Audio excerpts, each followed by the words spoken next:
Bien, buen día. Continuaremos entonces con la clase. Hemos quedado aquí, ¿no?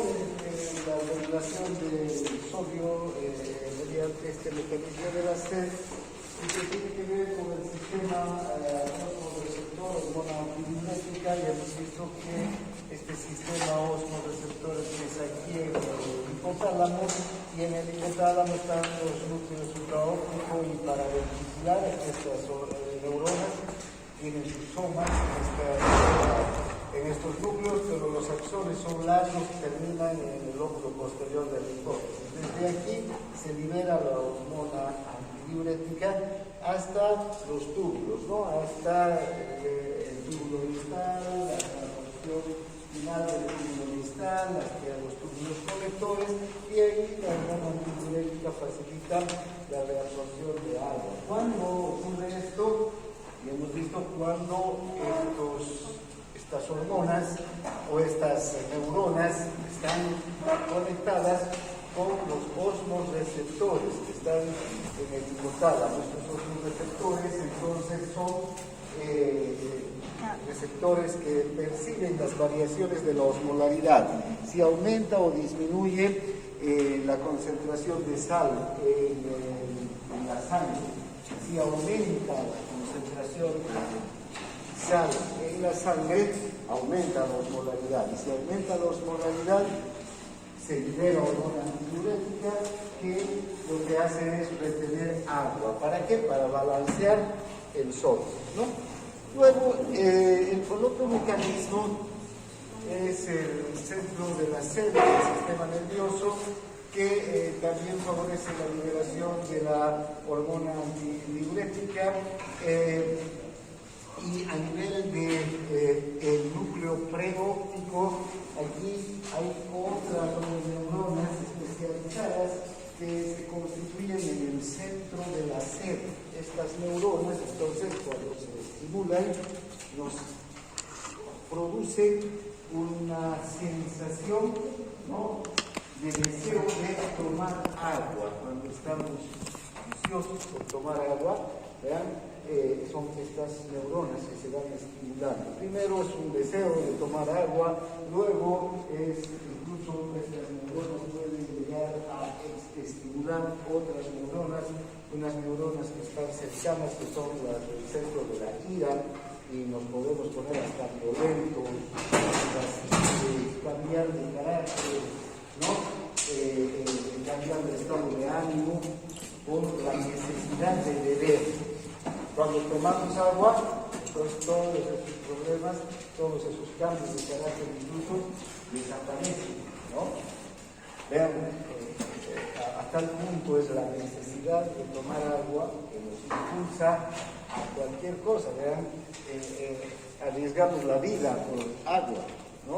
Hoy en día casi no vemos esta situación, pero vean los animales, por ejemplo, ¿no? Arriesgan la vida por llegar a un lugar de agua. Así también éramos en el pasado, y dice que así vamos a volver al futuro muy próximo, cuando las guerras van a ser por el agua, porque no se está acabando el agua del mundo, y si no hay agua no podemos sobrevivir. Y ahorita vamos a ver 7 días sin agua no podemos vivir, ¿no?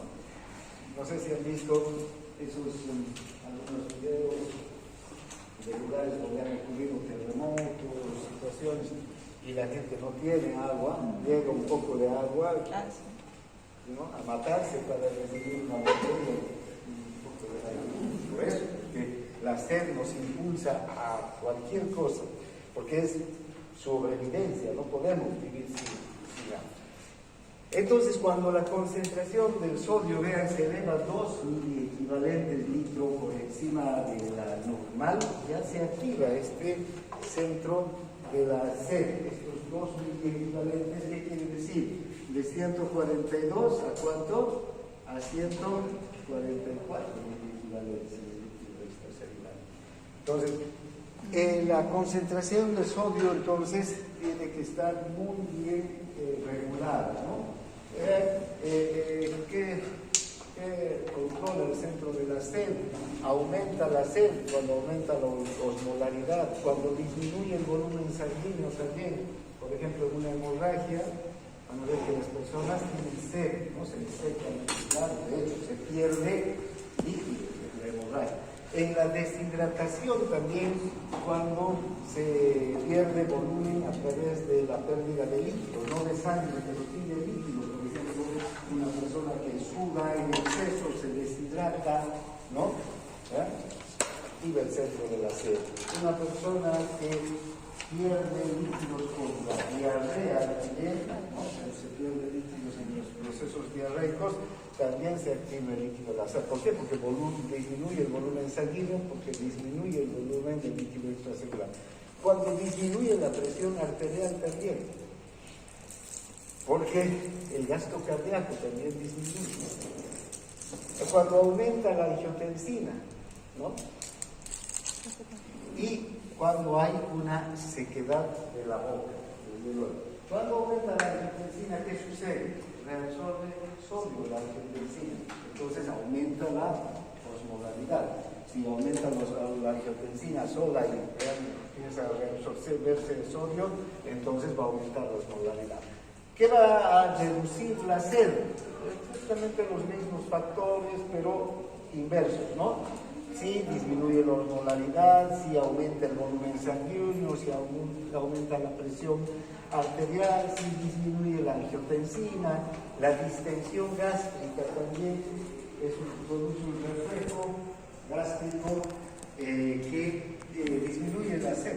¿Por qué? Porque cuando se distiende el estómago, cuando está lleno, si está lleno el contenido del estómago, en sed tenemos una sensación de plenitud. Eso indica que no tenemos que ni tomar ni comer nada, ¿no? Cuando están llenos, ustedes quieren seguir tomando agua, ya no, basta. Entonces eso disminuye la sed. Bien, ahora hay el mecanismo del apetito de la sal, o apetito por la sal para el control de la osmolaridad y la concentración de líquido extracelular. Ahora, ¿qué sucede si también se disminuye la concentración de sodio en el líquido extracelular? Baja la concentración, ¿verdad? Entonces va a hacer falta de sodio. Nosotros requerimos de una cantidad mínima para sobrevivir. Tiene que haber un equilibrio entre cuánto ingerimos de sodio y cuánto eliminamos. Normalmente, vean, se necesitan para vivir y funcionar normalmente entre 10 y 20 miliequivalentes día de sodio. Y la verdad es que con las dietas actuales sobrepasamos por demás, ¿no? Les gusta el pollo frito con papa frita, ¿no es verdad? Ahí sal, bien saladas son las papas fritas. Comen una bolsita de estas de papas fritas que venden aquí. Está por demás esta cantidad de requerimiento de sal que necesitamos, de sodio, ¿no? Pero si hubiera el caso en el que disminuye esta cantidad de sodio que consumimos, normalmente esa cantidad de sodio lo podemos consumir sin necesidad de aumentar sal del salero, sin poner sal a la comida, porque los vegetales, los productos animales ya tienen sodio, ¿no es verdad? Es igual que nosotros, el líquido extracelular de esos animales tiene, el líquido intracelular también tiene pequeñas cantidades, pero tiene igual que nosotros. Entonces, vean, no hay mucho, pero si hubiera un desequilibrio en la ingesta de sal, que está por debajo de los requerimientos, inmediatamente también se activan mecanismos que van a facilitar la reabsorción de sodio. A nivel de los túbulos hemos visto que se pueden reabsorber sodio, se activa la hormona aldosterona, por ejemplo, que lo que hace es reabsorber sodio y secretar potasio. Pero en realidad, enseguida vamos a hablar de la aldosterona. La aldosterona, aunque cumple ese papel de reabsorber sodio, su principal papel es el del control del potasio. Es el potasio el que determina que se aumente o disminuya la secreción de aldosterona. ¿Sí? Entonces, está muy vinculada la aldosterona con la reabsorción de sodio, porque activa una ATPasa. Pero, ¿cuál es el estímulo para que se produzca aldosterona? La hiperpotasemia. Cuando hay un aumento de potasio en el líquido extracelular, entonces se produce hiperpotasemia. Porque ¿qué hace esta bomba ATPasa? Reabsorbe sodio y elimina potasio del líquido extracelular. Y hemos dicho que el potasio tiene que estar en concentraciones muy estrictas, ¿no? 4 equivalentes, no 144, sino solo 4 de líquido extracelular. Entonces, mínimas variaciones de potasio pueden provocar hiperpotasemia o hipopotasemia. Por eso es que hay un mecanismo para el potasio exclusivo, ¿no? Es la aldosterona. Pero la aldosterona puede reabsorber sodio y reabsorbe, de hecho. ¿Bien?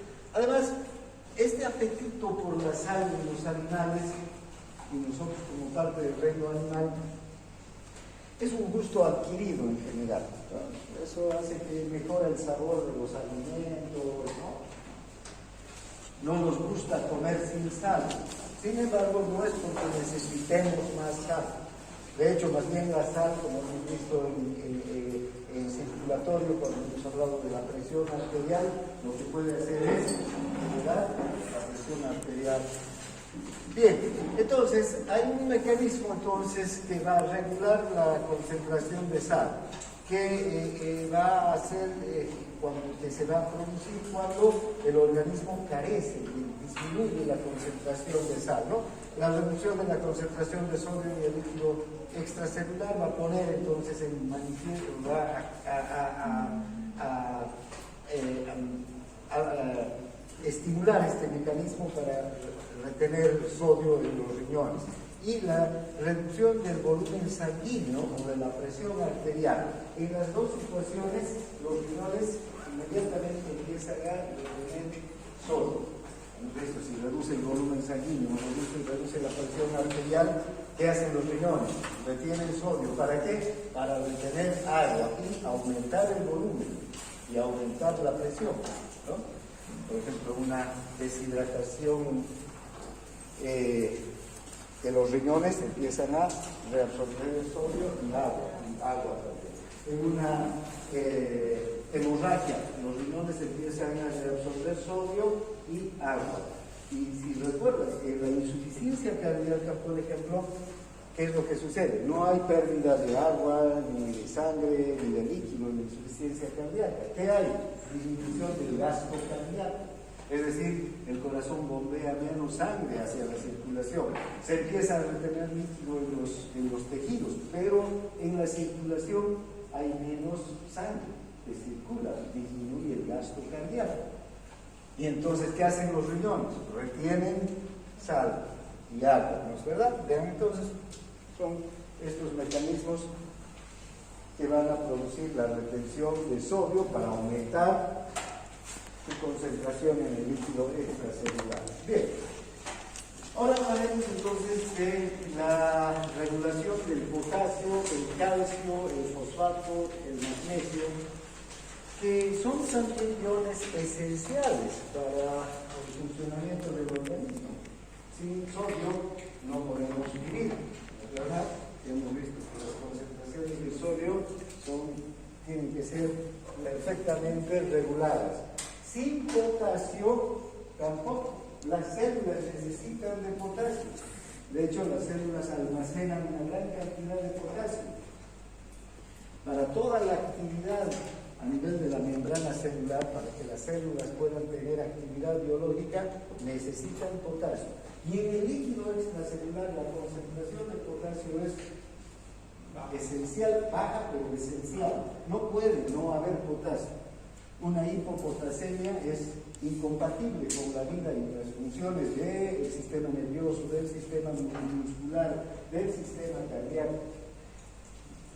El calcio tampoco es un ion que no nos sirve, digamos, ¿no?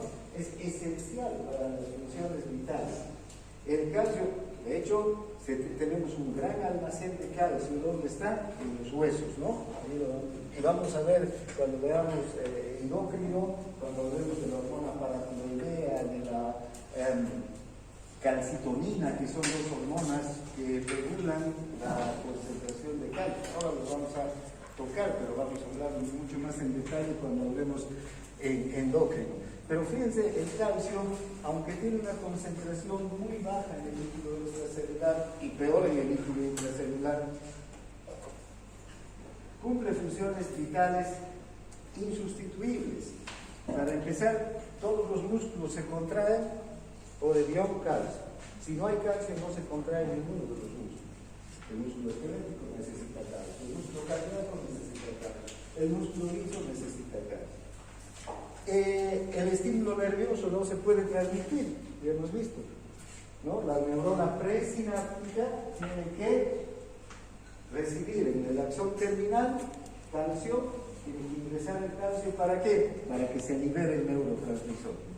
De hecho, esos canales de calcio son canales dependientes del voltaje. Cuando llega el potencial de acción a la neurona para transmitir el estímulo, ¿no? Se abren los canales de calcio para que se libere el neurotransmisor al espacio sináptico. Entonces, no hay transmisión nerviosa sin calcio. No hay liberación de otras sustancias. Las glándulas tampoco pueden liberar sustancias si es que no ingresa el calcio a través de estos canales que se abren por voltaje. Ninguna glándula, ni una glándula de secreción interna, ni una glándula de secreción externa. Todas están vinculadas con el ingreso de calcio. El calcio ayuda a la exocitosis, es decir, a que se liberen los productos de secreción. El calcio también interviene ¿en qué? En la coagulación sanguínea. El calcio, cuando hablamos de coagulación, vamos a ver que interviene en varios pasos de la coagulación, y si no hay calcio, no hay coagulación. De hecho, un anticoagulante que usamos normalmente en los laboratorios, y aquí también lo vamos a usar cuando hagamos las prácticas de sangre, para evitar que se coagule la sangre, ¿qué hace? Captura los iones de calcio de la sangre, y si no hay calcio, no hay coagulación, mantiene la sangre sin coagulación.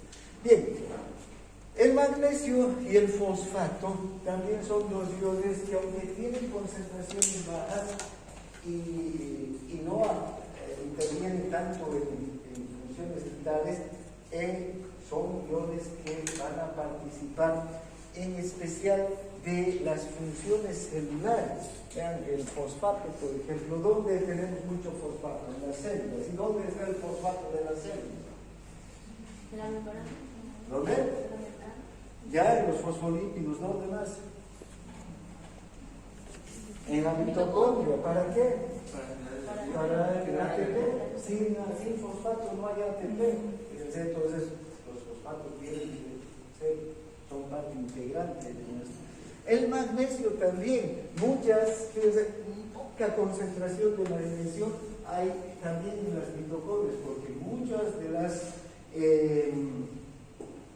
enzimas que participan de los procesos metabólicos en las células tienen magnesio. Pero estos dos iones, además, ¿están ¿dónde? En los huesos. Forman parte de la estructura ósea. El fosfato y el magnesio son esenciales para el desarrollo y el crecimiento de los huesos. Entonces, vamos hablando de cómo se regulan estos iones. Empezaremos por el potasio, que es un ion esencial. ¿Cuál es la concentración de potasio en el líquido extracelular? 4.2 miliequivalentes. Fíjense, el potasio puede variar más, menos 0,3 miliequivalentes, es decir, podrá llegar a 4.5 o a 3.9. Es una variación mínima, ¿verdad? El sodio, 2, ¿no? Este es 0,3 miliequivalentes, poquísimo. Entonces no puede haber unas variaciones muy grandes. Muchas funciones, como les decía hace un momento, son esenciales, o sea, en muchas funciones celulares la presencia del potasio es esencial. Fíjense, si aumenta de 3 a 4 miliequivalentes por litro, el potasio puede producir arritmias y un paro cardíaco. No estamos hablando de una simple alteración, una molestia, que se puede llevar a un paro cardíaco y una fibrilación ventricular que termina en ¿qué? Un paro cardíaco también, como hemos visto. La fibrilación es la arritmia más letal que hay. Bien. Entonces, este ion se tiene que regular muy estrictamente, ¿no? Los límites son muy estrechos para que se produzca una variación muy grande. Ahora, vean, nosotros consumimos gran cantidad de potasio, sin embargo, cada vez que tenemos una comida, al menos si es rica en vegetales, ¿ven? En las hojas, en los frutos de los vegetales, consumimos una enorme cantidad de potasio.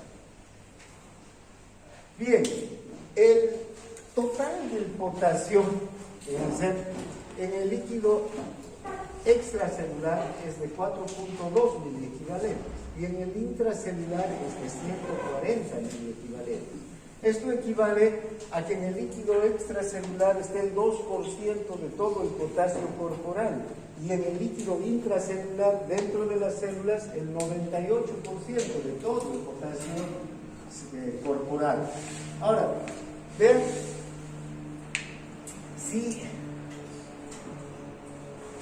hacemos un cálculo en el adulto, en el líquido extracelular total, en todo el líquido extracelular, en los 28 litros de líquido extracelular que tenemos, van a haber 59 equivalentes de potasio, en total.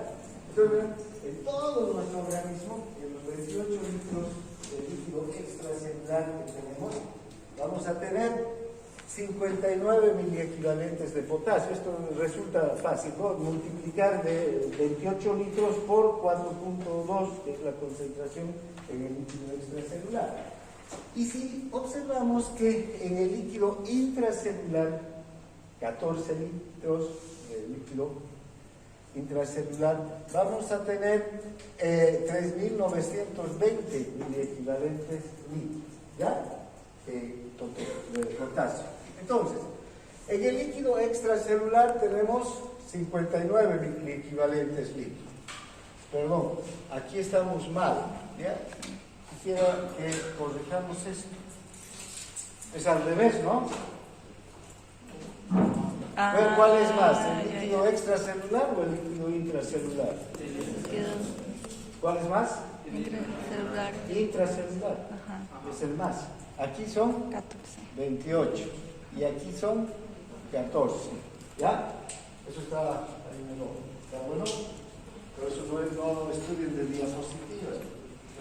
Tienen errores que los corregimos aquí y después yo les voy a corregir también. Pero vean, entonces, ¿sí? El líquido intracelular es el que hay más en el organismo, está en las células, y el líquido extracelular es el que hay menos, 14 litros. Bien, entonces, fíjense, este es el líquido extracelular donde hay 59 miliequivalentes de potasio en 14 litros, ¿no? Ahora bien, cuando nosotros comemos una comida normal, digamos, de potasio, ¿alguien sabe cómo prender esto? Tiene que apretarlo. ¿Se puede prender punzándolo? Es con el carrito. Ajá. Que alguien se pare en una silla y lo prenda. ¿Lo puedes prender? No, él no necesita ni silla, creo. Sí. Gracias. Sí, porque ya está mucho calor, ¿no? Bueno, a ver, entonces, vean, una comida cualquiera de potasio, pero sí que tenga mucho contenido vegetal, la ensalada, por ejemplo, fácilmente puede aportarnos 100 miliequivalentes. Entonces, cuando nosotros comemos esa ensalada, ¿a dónde llega? Al intestino. En el intestino esa comida se es digerida y el potasio es absorbido. Los 100 miliequivalentes ingresan a el líquido extracelular.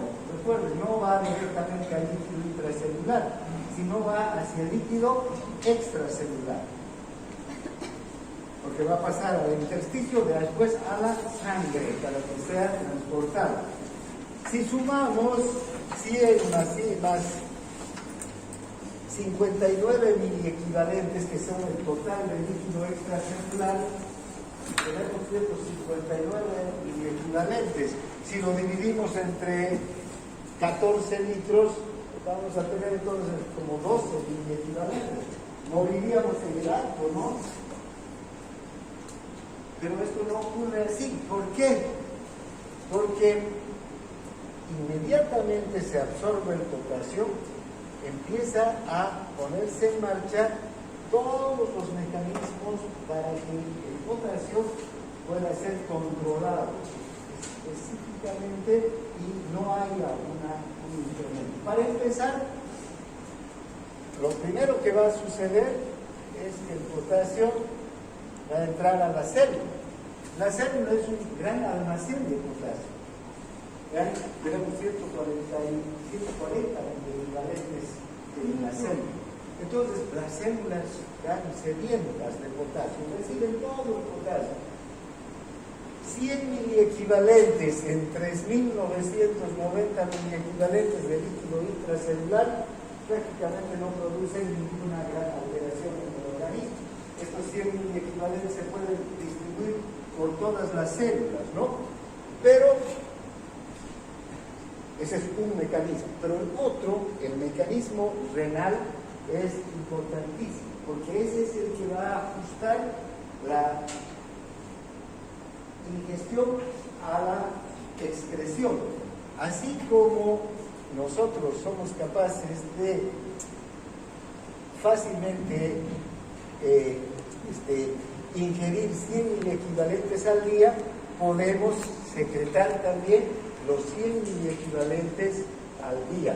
O sea, se va a mantener el equilibrio gracias al trabajo del riñón, que va a excretar, que va a eliminar 92 miliequivalentes, y los otros 8 miliequivalentes se van a eliminar con las heces fecales. El sistema digestivo se va a encargar de eliminar esos 8 miliequivalentes que quedan. Entonces, si entran 100, también sale 100.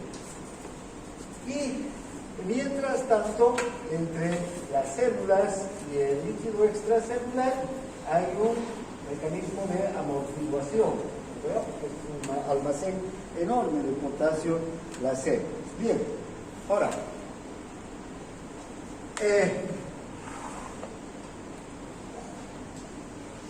se ingiere el potasio y se moviliza rápidamente, ¿no? ¿verdad? Al interior de las células. La absorción de 40 miliequivalentes de potasio, solamente menos de la mitad de lo que estamos diciendo, aumentaría la concentración plasmática unos 2.9. Entonces, ¿a cuánto llegaríamos? A 7.1 miliequivalentes. Una concentración mortal, más allá de lo que produciría arritmias, paros cardíacos.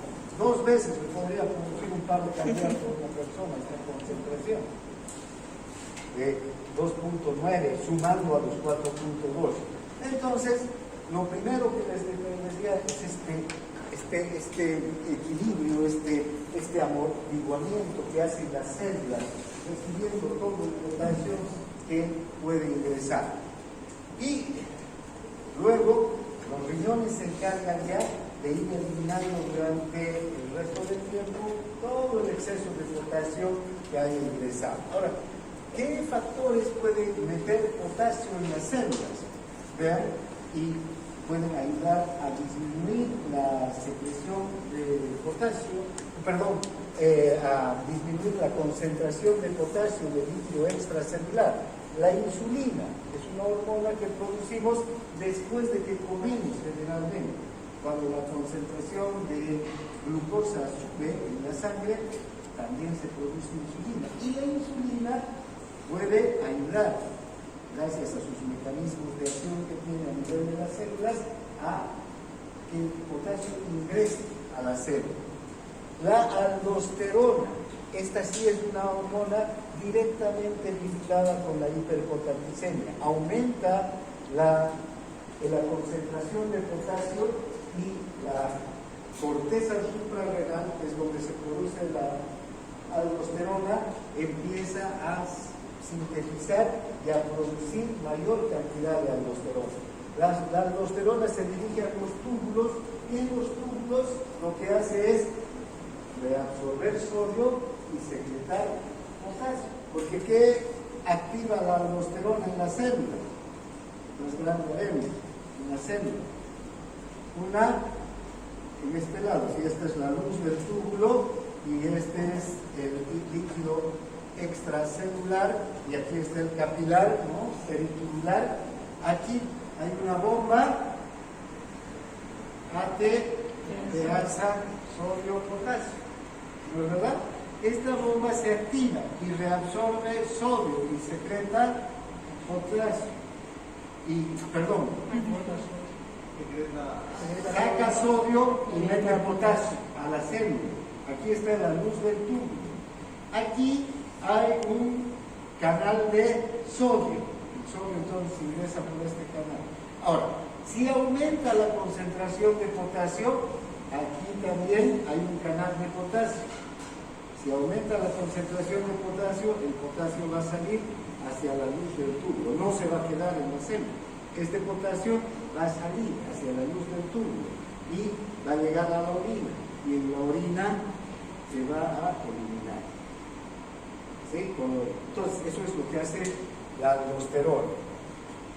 El estímulo beta adrenérgico también, las células beta también cuando se activan, ayudan a que ingrese mucho potasio a las células. Algunas células beta lo que hacen es activar canales de estas bombas ATPasas para que el potasio ingrese a la célula. La alcalosis también. Ahora, ¿qué factores sacan el potasio de la célula? Por contrario, la deficiencia de insulina, la deficiencia de aldosterona, el bloqueo beta-adrenérgico, la acidosis, la lisis celular. Está obvio que cuando hay lisis celular, ¿qué produce? Que se rompan las células. Y si se rompen las células, ¿qué va a salir? Potasio, ¿no es verdad? El ejercicio extenuante también puede sacar potasio. Por eso los atletas tienen que reponer no solo agua, sino también electrolitos como potasio. Vean esos refrescos, esos líquidos de rehidratación que venden ahora, ¿qué tienen? Potasio, ¿verdad? El Gatorade, todos esos tienen potasio para restituir el potasio que se pierde con el ejercicio. No solamente es necesario restituir entonces agua, sino también potasio. Y el aumento de la osmolaridad del líquido extracelular también puede producir el incremento del potasio. Bien, veamos entonces cómo se da la excreción de potasio en los túbulos. Acompañemos el camino del potasio. Vean, aquí tenemos, ya dijimos que el potasio, cuando se filtra a nivel del glomérulo hacia la cápsula de Bowman, va a tener la misma concentración que el líquido extracelular. Entonces, toda la cantidad de líquido que se filtra al día, se van a filtrar 756 miliequivalentes de potasio. ¿Cuánto de líquido se filtra al día? 180 litros en esos 180 litros, en cada litro, ¿cuánto hay? 4 miliequivalentes, pues, ¿verdad? Entonces, si se fijan 180 litros, vamos a tener estos 756 miliequivalentes día de potasio. Para que, esta es una fórmula que ustedes pueden recordar para saber cuánto de cada ion se filtra. Si son 180 litros de líquido, ¿cuánto de sodio se filtrará? 180 por 142. ¿Verdad? Fácil. Pero va a ser cuánto de iones se filtra. Por esto, porque sabemos que hay 180 litros de filtrado. Entonces, ahora, piensen, el potasio se va a reabsorber también en un 65%, igual que el agua y que el sodio, en el túbulo contorneado proximal. O sea, la mayor parte del potasio ya se reabsorbe en el túbulo contorneado proximal. Luego, en el asa descendente de Henle no hay reabsorción de potasio. ¿Y dónde hay nuevamente reabsorción de potasio? En el asa ascendente o en el sector grueso del asa en el sector grueso ascendente del asa de Henle. Aquí, ¿cómo se reabsorbe aquí? Con ese cotransportador. Recuerden que aquí hay un cotransportador potente. Y el cotransportador sodio, 2-cloro, potasio. Los tres iones se reabsorben con un mismo cotransportador aquí. Y aquí, fíjense, se reabsorbe el 27% de potasio, 204 miliequivalentes, alto potasio, ¿no? Del total. Entonces, si sumamos ya 65 más 27, ya estamos hablando que estamos por encima de los 90, 92% del potasio filtrado ya se ha reabsorbido. Por eso es que, recuerdan, aquí este cotransportador puede ser bloqueado por un medicamento, la furosemida, esos diuréticos de asa. Esos diuréticos de asa, para farmacología al año, les va a servir esto. Esos diuréticos de asa bloquean, ¿sí? ¿Y qué van a producir? O sea, un efecto terapéutico es la diuresis. Y el efecto no deseado, ¿qué será? No diuresis. Hipopotasemia. Produce que se elimine mayor cantidad de potasio. Fíjense, la cantidad de potasio. Se tienen que reabsorber normalmente esto para mantener el equilibrio en el líquido extracelular. Pero si no se reabsorbe esta cantidad tan grande de potasio, entonces empieza a disminuir la concentración en el líquido extracelular, ¿no? Bien, entonces, luego, vean lo que ocurre a nivel de la porción distal, final del túbulo distal y de los conductos colectores también. Aquí hay ya no reabsorción de potasio, sino aquí hay secreción de potasio. Aquí se intercambia el potasio por hidrógeno, ¿sí?, en estas células, y hay secreción de un 4% de potasio, ¿sí?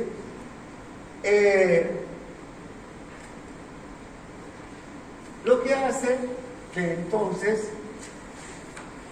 el potasio que lleguemos a eliminar sea del 12%. Ese 12%, ¿a cuánto significa? 92 miliequivalentes. ¿Recuerdan? Hace rato veíamos que en este otro cuadro 92 miliequivalentes. Aquí 92 miliequivalentes se eliminan por la orina de los 100 que hemos consumido y 8 por las heces fecales.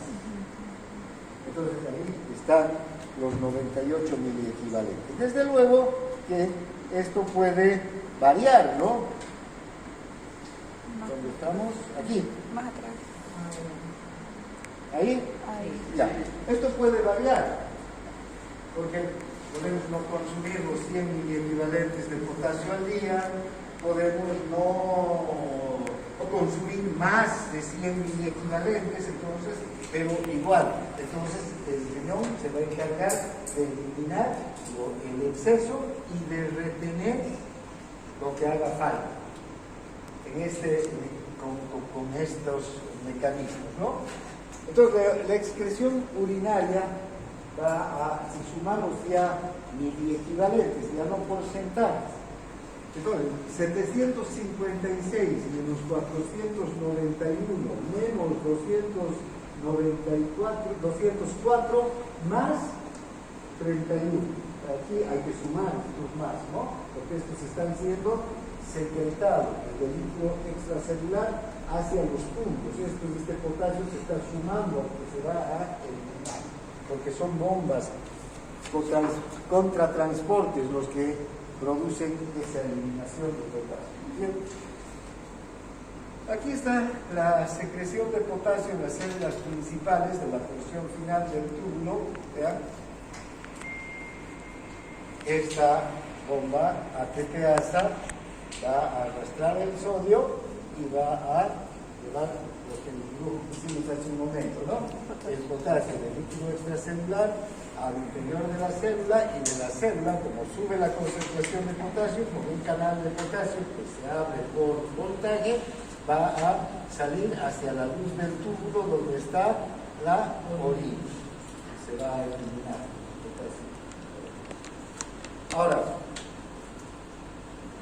estas células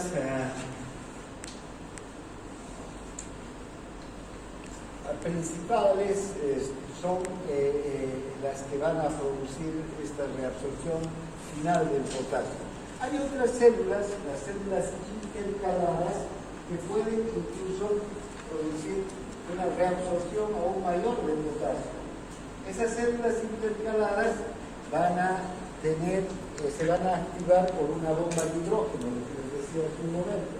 Esta bomba de hidrógeno es capaz de intercambiar potasio por hidrógeno en estas células. Bien, ahora entonces, ¿qué factores van a regular la secreción de potasio o la eliminación del potasio? El aumento de la concentración de potasio en el líquido extracelular. Si aumenta la concentración, se aumenta la excreción de potasio, ¿no? La eliminación de potasio. El aumento de la aldosterona. La aldosterona es capaz de activar esa bomba ATPasa para eliminar mayor cantidad de potasio hacia la orina. Y el aumento del flujo tubular. Cuando se aumenta el flujo renal, va a aumentar el flujo de potasio. ¿Y qué factores pueden reducir la secreción? El aumento de la concentración del ion hidrógeno. Si aumenta el ion hidrógeno, puede reducir la secreción de potasio, porque este hidrógeno se lo va a intercambiar con el potasio. El hidrógeno se va a eliminar y el potasio se va a reabsorber. ¿Ya?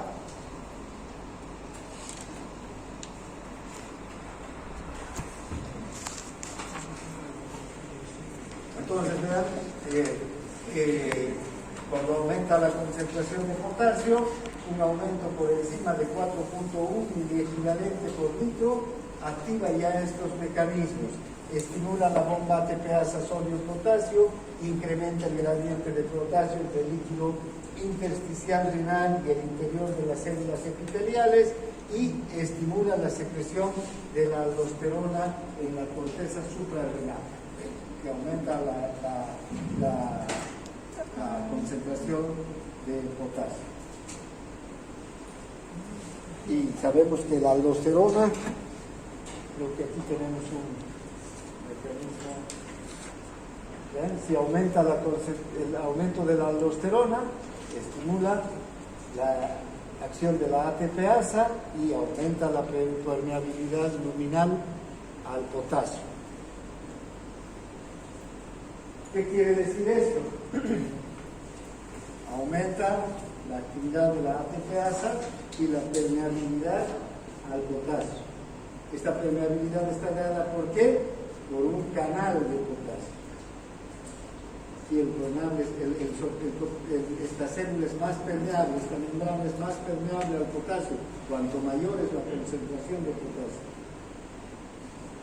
Entonces, este será un canal que se abre por voltaje, ¿no? Porque si aumenta la concentración de potasio, que es un ion positivo, estas células, estos canales se van a abrir, ¿no? Bien, como ustedes verán, ya son aplicaciones de lo que hemos visto en el funcionamiento de los canales, de los mecanismos de transporte a las células. Si algo no entienden bien o no están captando, díganme, ¿ya? Porque si no, volvemos a explicar. ¿Todo está claro? Porque se supone que ya sabemos estos mecanismos de transporte, solamente lo estamos viendo aplicados al transporte de potasio, por ejemplo, en este caso. Entonces, el aumento de la concentración extracelular de iones potasio estimula la secreción de aldosterona. Este mecanismo es interesante, vean. La aldosterona se forma en la corteza suprarrenal y la aldosterona se forma a partir del colesterol. El colesterol que está en la sangre, que produce nuestro organismo, el colesterol endógeno. Hay una enzima, la colesterol desmolasa, que convierte al colesterol en un producto que se llama pregnenolona. ¿Ya? Ese producto, la pregnenolona, es un producto del que se van a originar el cortisol, que es una hormona de la corteza suprarrenal, se va a originar la aldosterona y también los andrógenos esteroides. ¿Sí? El cortisol se va a sintetizar gracias a una otra hormona que se produce en la hipófisis. Eso no tiene nada que ver, digamos, ¿no? Después vamos a ver la hormona que estimula la formación de cortisol, la ACTH se llama esa hormona. Pero fíjense, la ACTH entonces actúa sobre la pregnenolona para que se convierta esta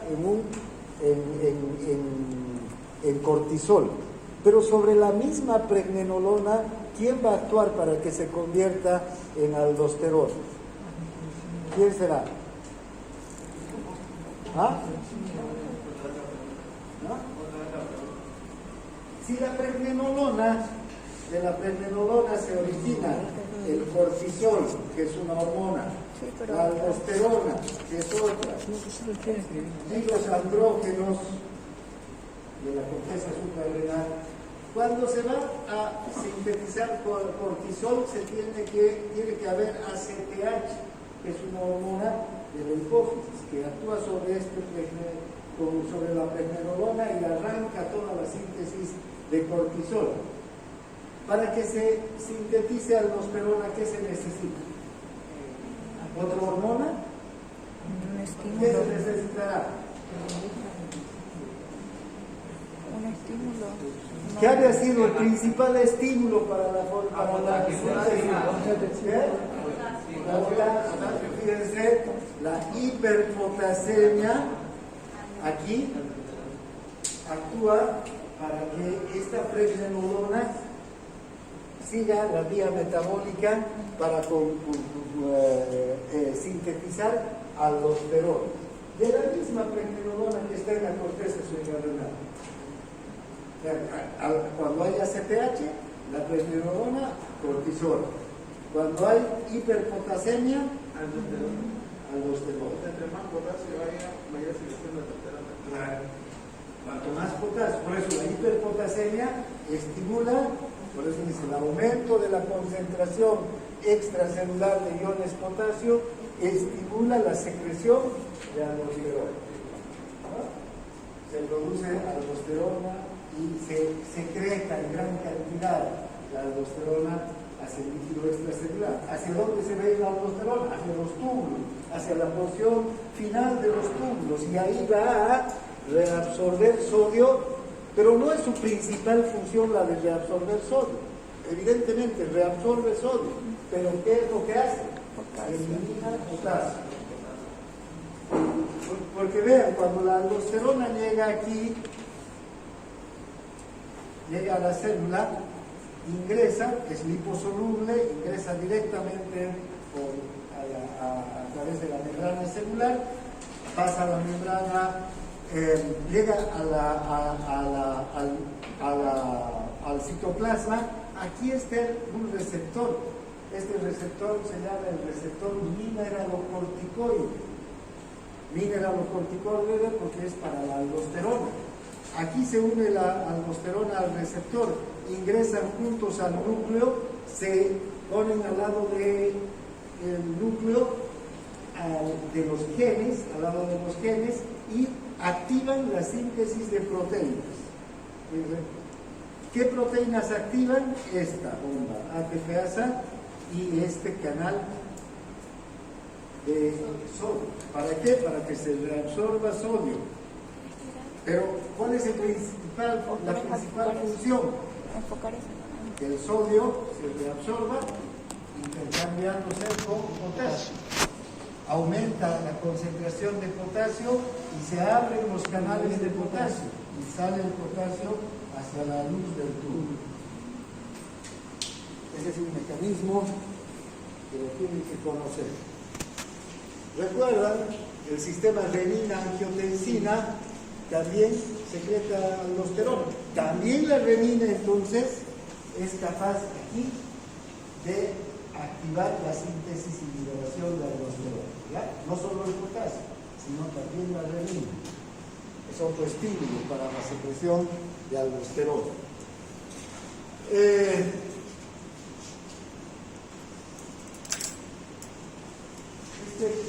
Este esquema es interesante, lo vamos a seguir.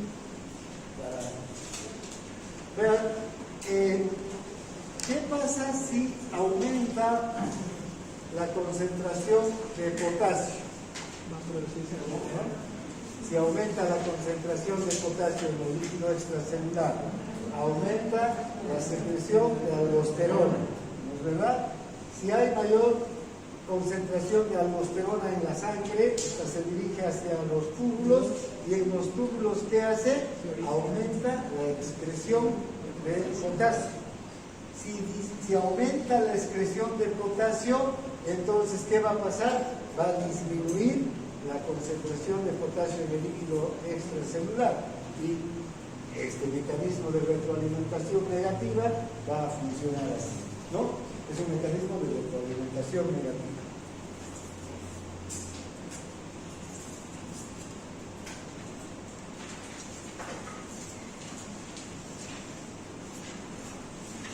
Entonces, también lo mismo va a ocurrir con la ingestión, ¿no? Si aumenta la ingestión de potasio, aumenta la concentración de potasio plasmático, aumenta la aldosterona, aumenta la secreción de potasio y aumenta la excreción, la eliminación del potasio por la orina. Bien. Ahora hablaremos del calcio. ¿Está claro lo del potasio? Sí. Sí, ¿no? No es nada difícil si se ubican en estos mecanismos de funcionamiento de la célula. El potasio ingresa y tiene que mantenerse en sus concentraciones plasmáticas de 4.2 miliequivalentes por litro. Si aumenta esa concentración, ¿qué va a pasar? El riñón se ocupa de eliminar todo el exceso. ¿Cuándo va a aumentar la concentración de potasio? Normalmente, a no ser que haya crisis celular o alguna alteración con insulina, etc., ¿no? Pero normalmente, ¿cuándo va a aumentar la concentración de potasio? Cuando comemos, con la ingesta. Comemos y aumenta la concentración de potasio. Y inmediatamente entra en todo este mecanismo, ¿no? Bien, ahora, Veamos la excreción renal del calcio y la concentración del calcio extracelular. Vean, la concentración del calcio en el líquido extracelular es de 2.4 miliequivalentes litro. Sin embargo, tenemos que recordar que de estos 2.4 miliequivalentes litro, solamente 1.4 miliequivalentes están como calcio libre. Los otros 1.4 están unidos a las proteínas o forman parte del citrato de calcio, que está también en el líquido extracelular.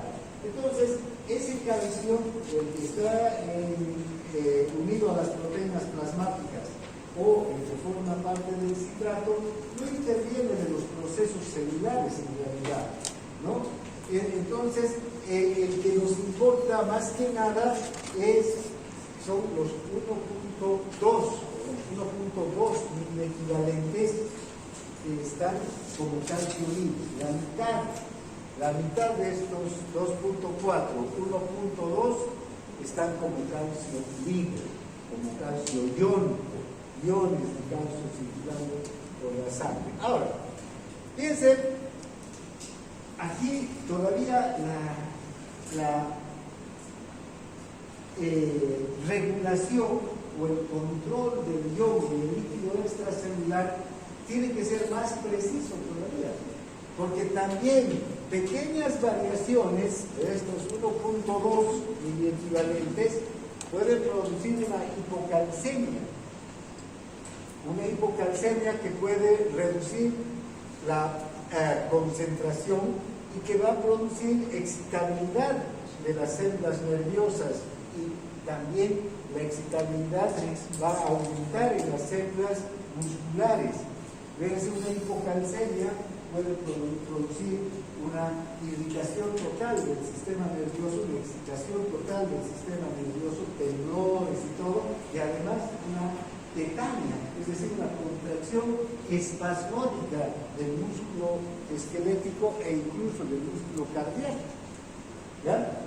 Por el otro lado está la hipercalcemia, que puede deprimir la excitabilidad neuronal y puede provocar arritmias cardíacas y debilidad muscular también.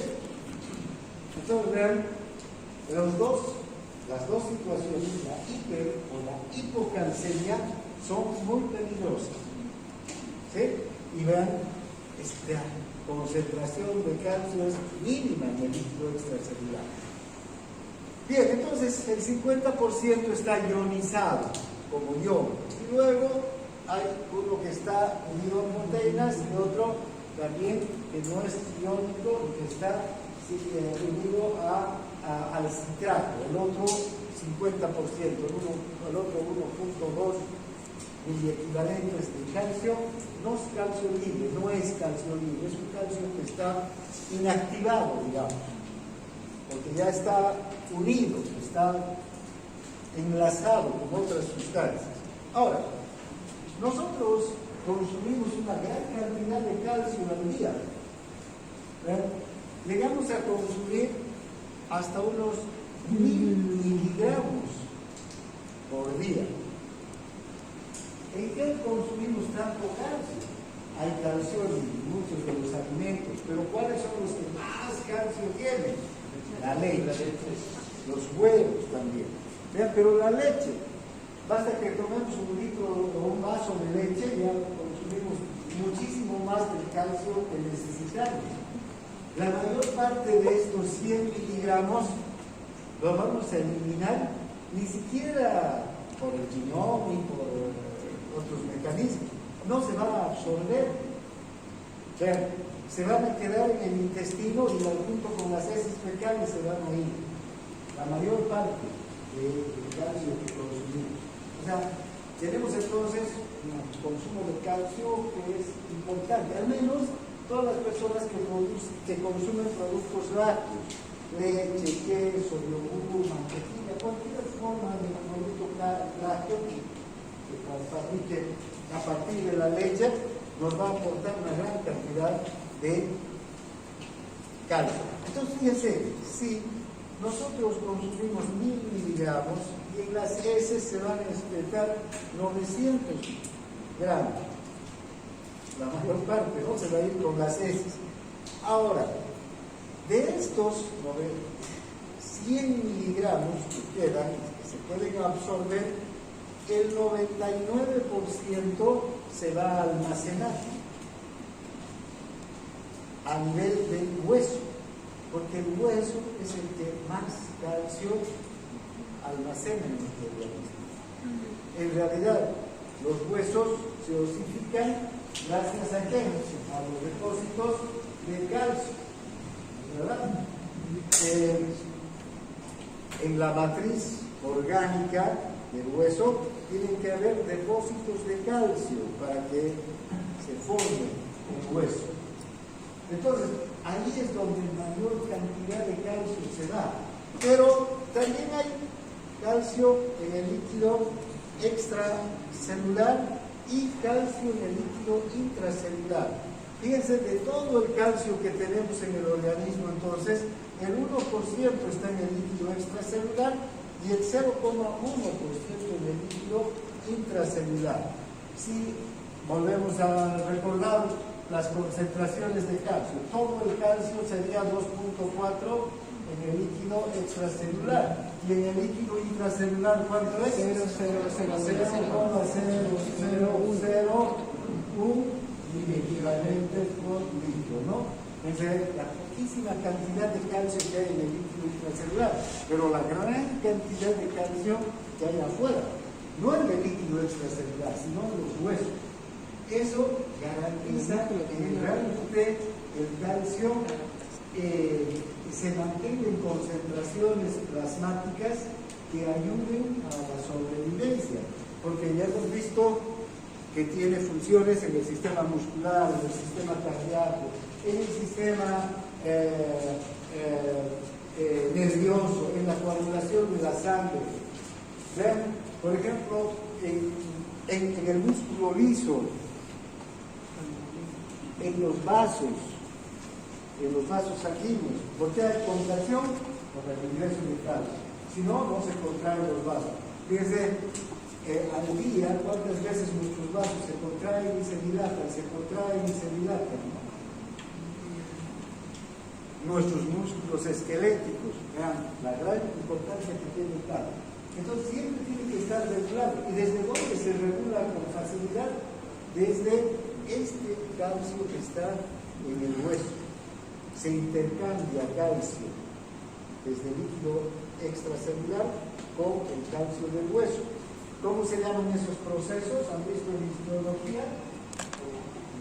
Los procesos osteoblásticos y osteoclásticos. Los osteoblásticos es cuando se forma el hueso y los osteoclásticos cuando se resolve el hueso, se disuelve el hueso, digamos, y se elimina calcio al líquido extracelular, ¿no? Bien, entonces, este almacén de calcio entonces es importante, el almacén de calcio que tenemos en el hueso. Y eso con el paso del tiempo y de edad puede llegar a variar, porque por ejemplo, ¿para qué entonces está el tema de los suplementos de calcio? Mira que el tema de los suplementos de calcio es muy discutido, ¿ya? Porque en realidad, ya ves, desde el punto de vista fisiológico, el calcio se absorbe muy poco de todo lo que consumimos. Entonces, cuando hay suplementos de calcio, casi no contribuye mucho a la absorción de calcio. Ahora, lo que sí me ocurre es que hay otros procesos que no tienen que ver con la ingesta o la absorción del calcio. Incluso hay suplementos de calcio que tienen otras sustancias que, según se las propone, ayudan a la absorción del calcio, ¿no es verdad? Pero estos procesos que se dan con la edad, la osteoporosis, puntualmente hablando, ¿no? La pérdida de matriz ósea y calcio por parte de los huesos no tiene que ver tanto con la ingesta del calcio, ¿sí? ¿Sí? Sino que son otros procesos hormonales, por ejemplo, que van a ir teniendo una importancia mayor en eso. Ahora, los que venden suplementos nutricionales te van a poner que su suplemento sirve hasta para curar el cáncer. No, Sí, mejorar tus pestañas.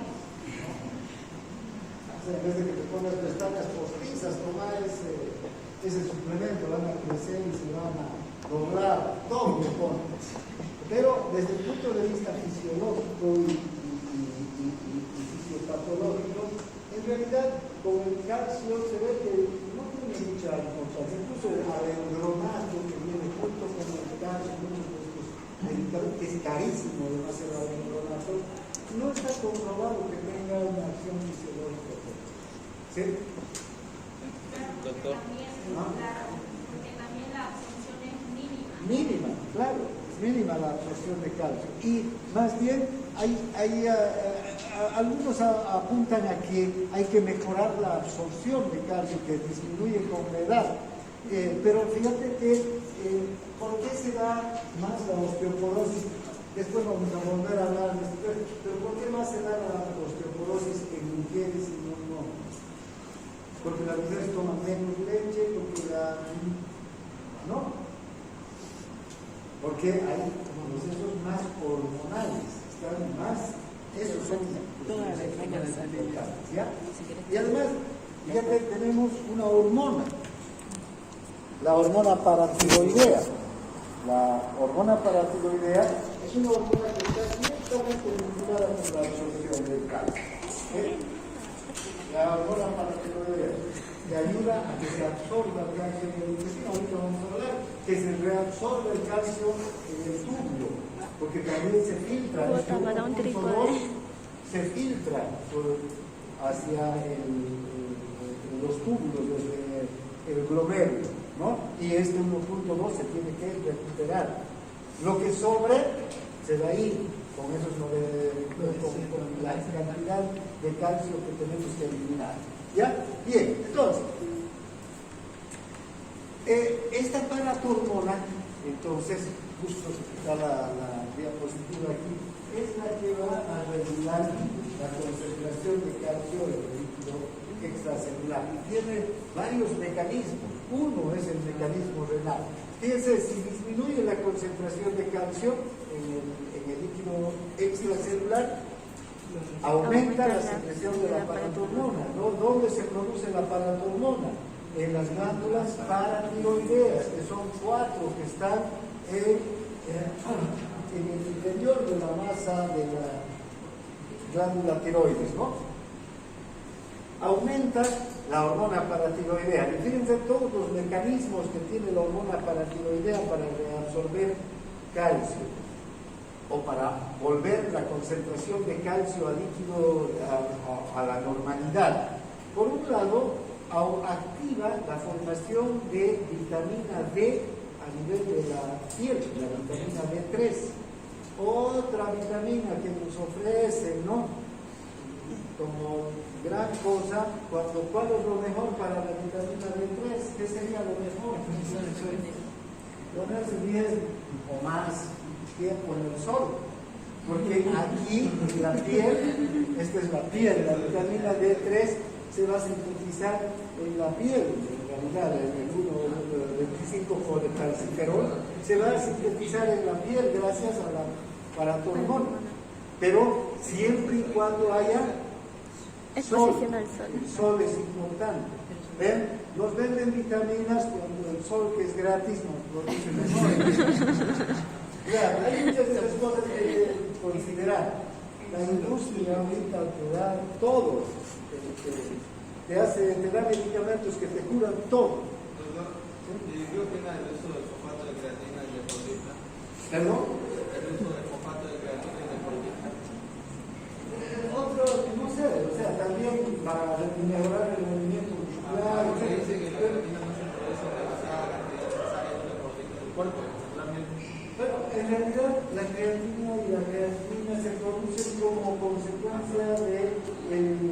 el metabolismo humano. Entonces, ¿cuál es lo que nos va a producir el suficiente calcio? Lo que pasa es que esas sustancias pueden aumentar el rendimiento, pero no aumentan el rendimiento de una manera fisiológica, sino más bien dan force, llevan a una actividad no normal de la célula. Lo mismo que aumentar el volumen muscular con corticoides, ¿no? con anabolizantes. Sí, se inflan, pero eso no es algo fisiológico, ¿sí? No es algo fisiológico. Estamos hablando de cuestiones fisiológicas o de productos que mejoren tu estado de salud, no que te empeoren. Porque a la larga esas sustancias lo que hacen es empeorar el estado de salud. Ahorita lo ves con un cuerpazo, un tipo, ¿no? Un 22, y aquí a 10 años ya ha cambiado totalmente esa persona, ¿no? Tengan mucho cuidado con sus anabolizantes y eso. No. Ya lo pilló. En la parte de creatina tengo un anabolizante. Lo que digo que no son sustancias que necesariamente nuestro organismo necesite, ¿no? No los requiere porque producimos. Fíjate, la mayor parte, ¿vos crees que los grandes deportistas, los que rompen récords y no se encuentran ninguna sustancia, utilizan estas cosas? No. Y sin embargo sus organismos responden. ¿No es verdad? ¿Qué hacen esas personas? Entrenan y tienen una muy buena alimentación. Eso sí, ¿no? Tienen que equilibrar la alimentación. O sea, ahí, de hecho, tienen nutricionistas que calculan todo lo que necesitan. Entonces, para el rendimiento no necesitamos nada en realidad. Todas esas cosas son propaganda. Para el rendimiento se necesita una muy buena alimentación y entrenar. Eso, ¿no? Eso hacen los grandes deportistas que no tienen necesidad de estas cosas. Claro, gracias. Bien, entonces, bueno, volveremos al tema. Fíjense, entonces la vitamina D. Esta vitamina D va al intestino y la vitamina D del intestino, gracias a la hormona paratiroidea, aumenta la absorción de calcio. ¿Sí? Entonces, si tomamos leche y nos asoleamos, tenemos todo el calcio que requerimos. Pero además, fíjense, la paratormona actúa a nivel de los túbulos y aquí en los túbulos reabsorbe este calcio que se ha filtrado. O sea, el calcio filtrado se tiene que reabsorber, no lo podemos eliminar con la orina, se tiene que reabsorber.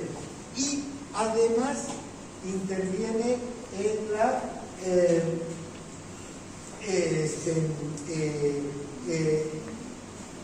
en el intercambio de calcio con los huesos, ¿no? En los procesos osteoclásticos.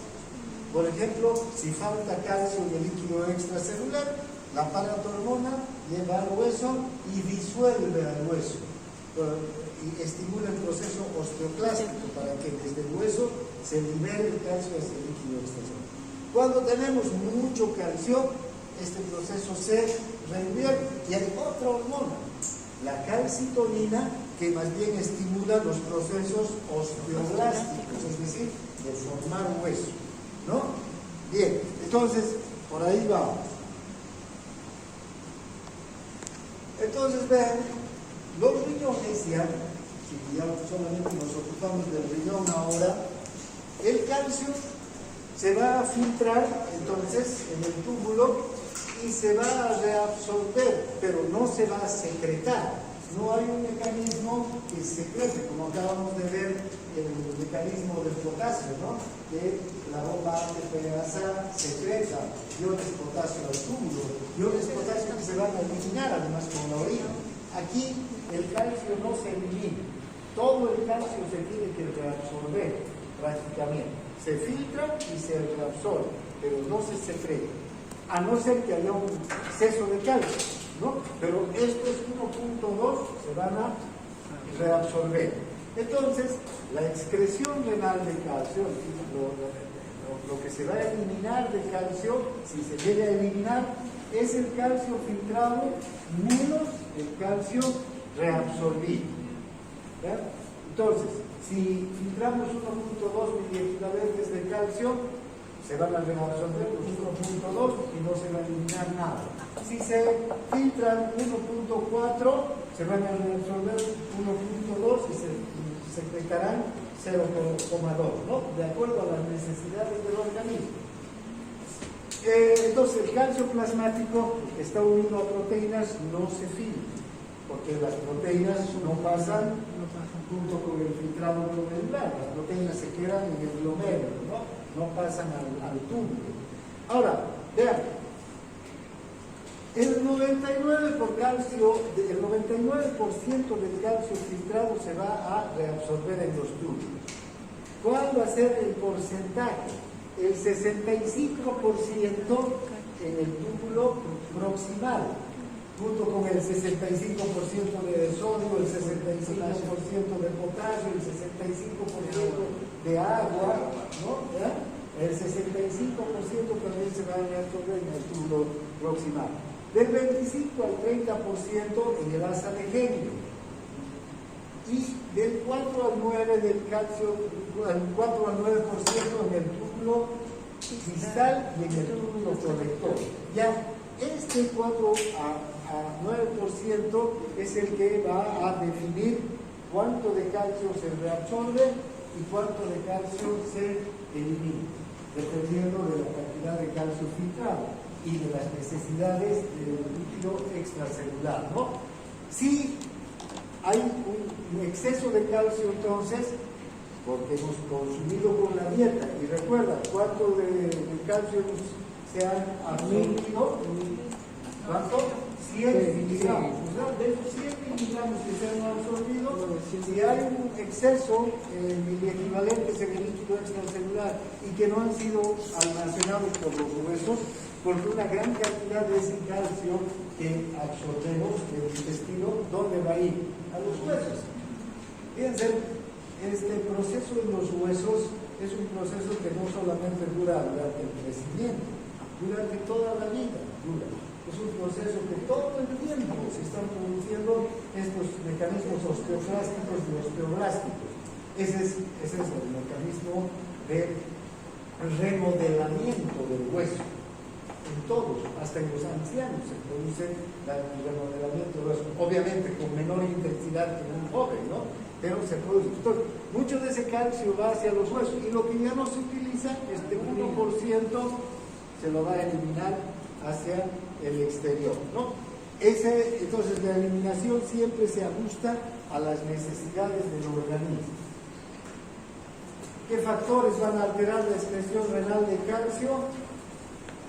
Van a disminuir la excreción de calcio, la hormona paratiroidea, que hemos visto que más bien lo que hace es absorber, reabsorber, sacar del hueso, ¿no?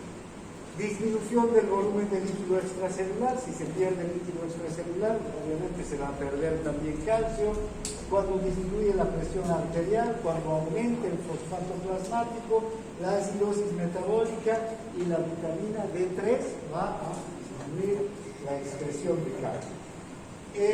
¿Cuándo va a aumentarse la excreción de calcio a nivel del túbulo distal? Si disminuye la hormona paratiroidea, si aumenta el volumen de líquido extracelular, si aumenta la presión arterial, si disminuye el fosfato o la alcalosis. Son factores entonces que pueden intervenir. Ahora, veamos la regulación del fosfato. El fosfato también es un ion esencial y también participa de los procesos de formación del hueso.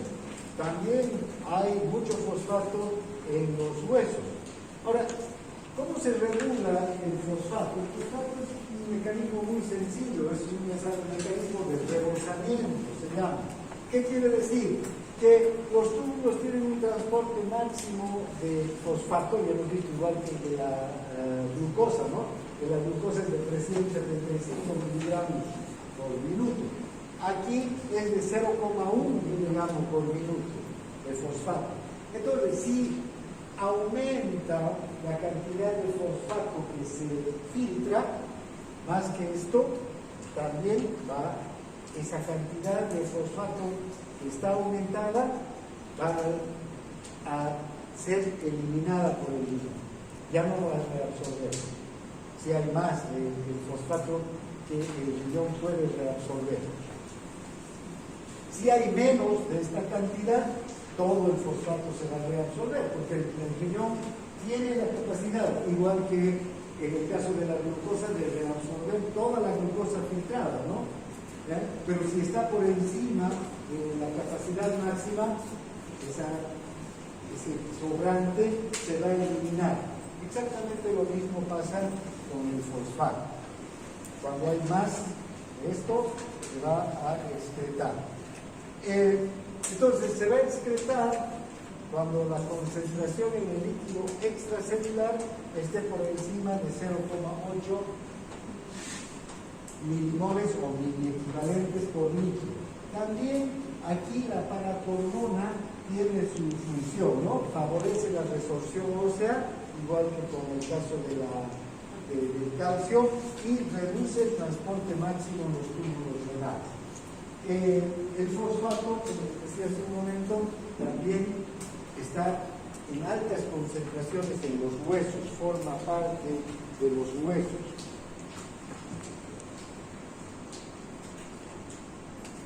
El magnesio también es otro ion importante y que también va a ser parte de la matriz ósea. También el magnesio se almacena en los huesos. El magnesio nosotros lo ingerimos con diversos alimentos. La leche también tiene magnesio, ¿no? Aunque ahora nos venden también muchas tabletas de magnesio, ¿no? Que en algunos casos funciona bien en pacientes con dolores artríticos, ¿no? Pero en general tenemos en la dieta el suficiente magnesio para los procesos fisiológicos. Aunque las propagandas para vitaminas, para minerales nos dicen que necesitamos, ¿no? No sé cuánto de magnesio al día. Fíjense, realmente necesitamos muy poco magnesio, porque vean, la concentración plasmática total de magnesio es de 1.8 equivalentes por litro. ¿Dónde está el magnesio más bien almacenado? En la célula, ¿no? En la célula, bueno, en los huesos, para empezar. Pero en el interior, en el líquido intracelular, ahí hay más concentración de magnesio. También vean que tenemos una ingestión diaria de 200 a 300 miligramos día de magnesio con los alimentos. Con las dietas, veamos una dieta que contenga leche, que contenga carne, que contenga frutas, verduras, es suficiente, ¿no? Para que haya esta provisión de magnesio. Y vean, ni siquiera toda la cantidad de magnesio que ingerimos se va a absorber. La mitad del magnesio que comemos con la comida se ingiere, la otra mitad lo eliminamos junto con las heces fecales, lo mismo que pasa con el calcio, ¿no? Y cuando hay un exceso, los riñones se van a encargar de eliminar. El túbulo proximal reabsorbe el 25%. Aquí cambia, ¿no? Fíjense, con el magnesio no se da lo mismo que con el calcio, o con el sodio, o con el agua, o con el potasio, o con el cloro, ¿no? Que el túbulo proximal es donde más se reabsorbe. Aquí el magnesio se reabsorbe poco en el túbulo proximal, más que nada en el asa de Henle. En el asa de Henle también se reabsorbe calcio. Entonces, aquí. ¿Sí? Y finalmente, a nivel de los túbulos distal y colector, el 5% restante. Vean que en general, cuando llegan ya todas las sustancias a los túbulos, al distal y a los colectores, ¿cuánto queda? 5%, 10%, 8%. ¿Por qué? porque ya esa es una cantidad mínima de todo lo que se ha filtrado, y a todo lo que se ha filtrado el organismo lo ha recuperado en los riñones, ¿no? Ya está nuevamente en la sangre, salió y volvió.